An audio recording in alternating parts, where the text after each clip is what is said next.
ಗುರು ಸಾಕ್ಷಾತ್ ಪರಬ್ರಹ್ಮ ತಸ್ಮೈ ಶ್ರೀ ಗುರುವೇ ನಮಃ.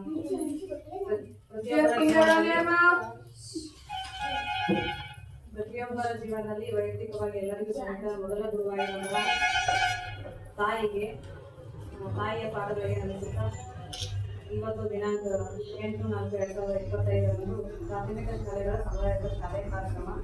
ಈ ಕಾರ್ಯಕ್ರಮದ ನೋಡಲ್ ಅಧಿಕಾರಿಯಾಗಿ ನನ್ನ ನೇಮಕ ನಿಮ್ಮ ಶಾಲೆಗೆ ಇವತ್ತು ಆಫೀಸರ್ ಆಗಿ ಇವತ್ತು ಹೋಗಿ ವಿಸಿಟ್ ಮಾಡಿದ್ದಾರೆ. ಅಲ್ಲಿ ಮಕ್ಕಳ ನೋಡಿದ್ದಾರೆ ಅಂತ ಹೇಳ್ತಾರೆ. ನಾನು ನಿಮಗೆಲ್ಲರಿಗೂ ಮುಖ ಪರಿಚಯ ಹೆಸರು ನೆನ್ಪಿಟ್ಟು ಗೊತ್ತಿಲ್ಲ. ಸಮುದಾಯದ ಶಾಲೆ ಒಂದಕ್ಕೂ ನಾನು ಇಲ್ಲೇ ಬಂದಿದ್ದೆ.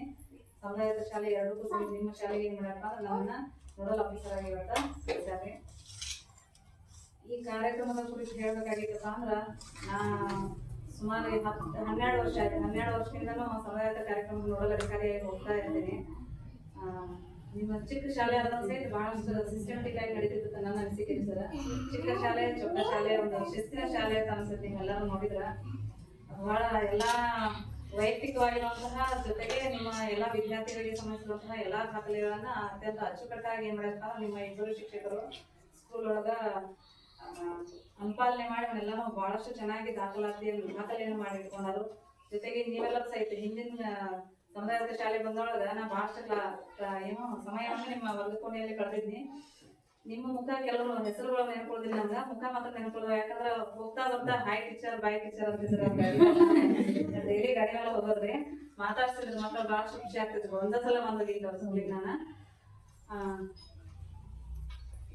ಕೊನೆಯಲ್ಲಿ. ಜೊತೆಗೆ ಇನ್ನೊಂದು ಏನ್ ನೋಡ್ಬೇಕಪ್ಪ ಅಂದ್ರೆ ವಿಶೇಷವಾಗಿ ನಿಮ್ಮ ಈ ವರ್ಷದ ಫಲಿತಾಂಶವನ್ನು ಸಹಿತ ಇಲ್ಲಿ ನಿಮಗೆ ಪ್ರಸ್ತುತಪಡಿಸಿ ತಮ್ಮೆಲ್ಲರಿಗೂ ಸಹಿತ ಪ್ರಥಮ ದ್ವಿತೀಯ ತೃತೀಯ ಬಂದವರಿಗೆ ಮೆಡಲ್ ಕೊಟ್ಟರು. ಅದರ ಉದ್ದೇಶ ಏನಪ್ಪಾ ಅಂದ್ರೆ ಇವರ ಫಸ್ಟ್ ಇವರ ಸೆಕೆಂಡ್ ಥರ್ಡ್ ಅಂತ ಹೇಳುವುದಲ್ಲ, ಅವರಂತೆ ಇನ್ನುಳಿದವರು ಸಹಿತ ಏನ್ ಮಾಡ್ಬೇಕ್ರಿ ಮೆಡಲ್ಗಳನ್ನು ಪಡ್ಕೊಳ್ಳೋಕೆ ಪ್ರಯತ್ನವನ್ನು ಪಡ್ಬೇಕು. ಮುಂದಿನ ವರ್ಗದಲ್ಲಿ ಕಾಂಪಿಟೇಷನ್ ನಿಮ್ಮಲ್ಲಿ ಏನಾಗ್ಬೇಕ್ರಿ ಸ್ಪರ್ಧೆ ಏರ್ಪಡ್ಬೇಕು. ಸ್ಪರ್ಧೆ ಹೆಂಗಪ್ಪ ಅಂದ್ರೆ ಈ ಸಲ ಅವ್ರು ಬಂದಾರಂದ್ರೆ ನಾನು ಏನ್ ಮಾಡ್ಬೇಕು ಅವ್ರ ಜೊತೆ ಅವ್ರಿಗಿಂತ ಹೆಚ್ಚಿನ ಒಂದು ಎಫರ್ಟ್ ಅನ್ನು ಹಾಕಿ ಮುಂದಿನ ತರಗತಿ ಒಳಗ ನಾನು ಫಸ್ಟ್ ಬರ್ಬೇಕು ಅಥವಾ ಸೆಕೆಂಡ್ ಬರ್ಬೇಕು, ಒಂದು ಸ್ಥಾನವನ್ನು ಬೆಳೆಸ್ಕೊಳ್ಬೇಕು ಅನ್ನೋದು ಹುಮ್ಮಸ್ ಬರ್ಲಿ, ಉತ್ಸಾಹ ಬರ್ಲಿ ಅನ್ನೋ ಕಾರಣಕ್ಕಾಗಿ ನಿಮ್ಮ ಗುರುಗಳು ಏನ್ ಮಾಡ್ಯಾರಪ್ಪ ನಿಮಗಾಗಿ ಇವತ್ತ ಒಂದು ಪ್ರಶಸ್ತಿಗಳನ್ನ ಪ್ರದಾನ ಮಾಡ್ಯಾರು. ಅದರಿಂದ ನಿಮ್ಮಲ್ಲ ಮೇಲೆ ಒಂದು ಜವಾಬ್ದಾರಿ ಹೆಚ್ಚಾಗ್ತದೆ. ನೀವು ಇನ್ನಷ್ಟು ಏನ್ ಮಾಡ್ಬೇಕ್ರಿ ಹೆಚ್ಚೆಚ್ಚ ಓದ್ಬೇಕು. ಇದ್ರ ಜೊತೆಗೆ ಇನ್ನೊಂದು ಏನ್ ಮಾಡ್ರಪ್ಪ ಅಂದ್ರೆ ಒಂದು ನಿಮ್ಗೆ 5ನೇ ಈ ಸಲ ಬೀಳ್ಕೊಡೋ ಸಮಾರಂಭ ಅಂತ ಹೇಳಿ ಹೇಳಿದ್ರು ಸರ್. ಎಲ್ಲ ಶಾರ್ಟ್ ಆಗಿ ಏನೋ ಕಾರ್ಯಕ್ರಮ ಮಾಡ್ತಾರ ಅನ್ಕೊಂಡಿದ್ವಿ. ಇವತ್ತು ಬೀಳ್ಕೊಡೋ ಸಮಾರಂಭ ನಮ್ಗೇನು ಗೊತ್ತಿರಲ್ರಿ. ಆದಾಗ್ಯೂ ಬೀಳ್ಕೊಡೋ ಸಮಾರಂಭದಲ್ಲಿ ವಿಶೇಷವಾಗಿ ನಿಮ್ಗೆ ಎಲ್ಲರಿಗೂ ಪ್ಯಾಡ್ಗಳನ್ನ ಗಿಫ್ಟ್ ಮಾಡಿದ್ರಿ.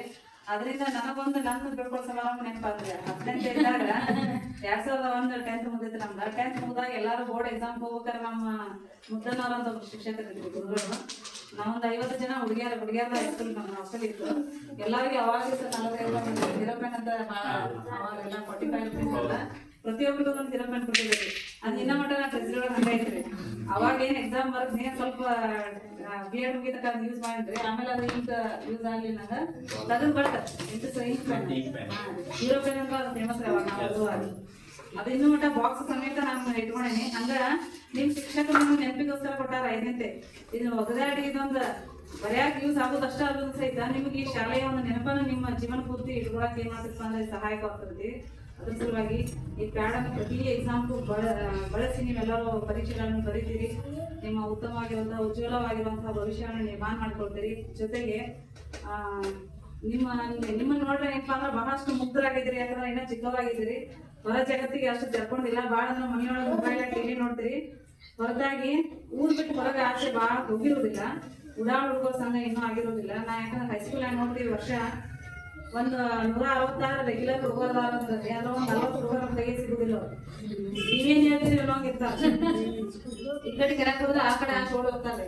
ಈ ಸಲ ನಾವು ಮಾಡಿದ್ವಿ 10th ಸಲ ಎಷ್ಟು ಸ್ಟ್ರಿಕ್ಟ್ ಎಕ್ಸಾಮ್ ಐತಪ್ಪ ಬರ್ರಿ ಬರ್ರಿ ಅಂತ ಹೇಳಿ ಈ ಸಲ ಮನೆಗೆ ಹೋಗ್ಯವ್ರ ಕರ್ಯಾಕ ಅವ್ರು ವಿಶ್ ಮಾಡಾಕ ಮನೆಗೆ ಹೋಗ್ಯವ್ರಿ. ಆದಾಗಿ ನಿಮ್ ಅಣ್ಣಗಳು ಇರ್ಬೋದವ್ರ ಅಂತವ್ರೆಲ್ಲ ಓಡಾಡಿ ಹೋಗ್ತಾರಲ್ರಿ. ಅಂತವ್ರು ನೋಡಿ ಕಲಿಬೇಡ್ರಿ. ಕೆಲವ್ರು ಜಾಣ ಮಕ್ಕಳು ಅದಾರ. ನಮ್ಮ ಸ್ಕೂಲ್ನಾಗ 120 130 ಎಲ್ಲ ಮಕ್ಕಳು ಜಾಣದ. ಅಂದ್ರೆ ನಿಮ್ಮ ಅಣ್ಣಗಳ ಅಕ್ಕಗಳ ಯಾರು ಜಾಣ ಇರ್ತಾರೋ, ಯಾರು ಅಭ್ಯಾಸದಲ್ಲಿ ಮುಂದಿರ್ತಾರೋ, ಯಾರು ಗುರು ಹಿರಿಯರಿಗೆ ಗೌರವ ಕೊಟ್ಟಿರ್ತಾರೋ ಅವರೆಲ್ಲಾನು ನೋಡಿ ಕಲ್ಕೊಡ್ರಿ. ಜೊತೆಗೆ ನಿಮ್ಮ ಗುರುಗಳು ಹೇಳಿರುವಂತ ಎಲ್ಲಾ ಮಾರ್ಗದರ್ಶನಗಳನ್ನ ಅವರ ಹೇಳಿಕೆಗಳನ್ನ ನೆನಪಿನಲ್ಲಿ ಇಟ್ಕೊಂಡ ಉತ್ತಮವಾಗಿರುವಂತಹ ಜೀವನ ಕಟ್ಕೊಡ್ರಿ. ಮುಂದೆ ನೀವು ಭಾಳ ಈ ಸಲ 3 ವರ್ಷ ಬಿಟ್ಟು ನಾವು ಹೈಸ್ಕೂಲ್ ಬರ್ತೀರಿ. ಎಲ್ಲರೂ 8th ಸಾರಿ 9th ಬರ್ತೀರಿ. ಯಾಕಂದ್ರೆ 8th ಮುಂಚೆತಿ ಮುಂದೆ ನಾವು ಇಲ್ಲೇ ಇದ್ದೀವಿ ಅಂದ್ರೆ ನಾವು ನಿಮ್ಮ ಮತ್ತೊಮ್ಮೆ ಏನಂತ ಅಂದ್ರೆ ಪುನಃ ಭೇಟಿ ಆಗ್ತೀವಿ 9ನೇ ತರಗತಿ ಒಳಗ. ಇನ್ನುಳಿದ ಮಕ್ಕಳೆಲ್ಲರೂ ಏನ್ ಮಾಡ್ರಪ್ಪ ಅಂದ್ರೆ ಚೆನ್ನಾಗಿ ಅಭ್ಯಾಸ ಮಾಡ್ರಿ. ನಿಮ್ಮ ಶಾಲೆ ಚಿಕ್ಕದಾಗಿದ್ರು ಸಹಿತ ಅದ್ಕೊಂಡ ಇನ್ನು ಎಲ್ಲಿಂದ ಬಂದಿಪ್ಪ ಒಣೆತೆಯಿಂದ ಎಲ್ಲಿಂದ ಕಲ್ತಿಪ್ಪ ಅಂದ್ರ ನಾಯಕರ ತೋಟ ಶಾಲೆಗೆ ಅಂತಂದ್ರ ಅದ್ರ ಮೇಲೆ ನಿಮ್ಮ ಏನು ನಡವಳಿಕೆಯ ಮೇಲೆ ನಿಮ್ಮನ್ನು ನಾವೇನ್ ಮಾಡ್ಬೋದ್ರಿ ಮೌಲ್ಯಮಾಪನ ಮಾಡ್ಬೋದು. ಹೌದಪ್ಪ ನಾಯಕರ ತೋಟ ಶಾಲೆ ಮಕ್ಕಳು ಅಂತಂದ್ರೆ ಇವಿಷ್ಟು ಜಾಣದವ, ಇವಿಷ್ಟು ಸಭ್ಯರದವ, ಇಷ್ಟು ಗೌರವ ಕೊಡ್ತಾರಪ್ಪ ಅಂತಂದ್ರೆ ನಮ್ಮ ತಲೆ ಒಳಗೆ ಫಿಕ್ಸ್ ಆಗ್ಬಿಟ್ಟೈತಿ. ಅದನ್ನ ನೀವು ಮುಂದುವರ್ಸ್ಕೊಂಡು ಹೋಗ್ತೀರಿ ಅಂತ ಆಶಿಸ್ತಾ ಈ ಒಂದು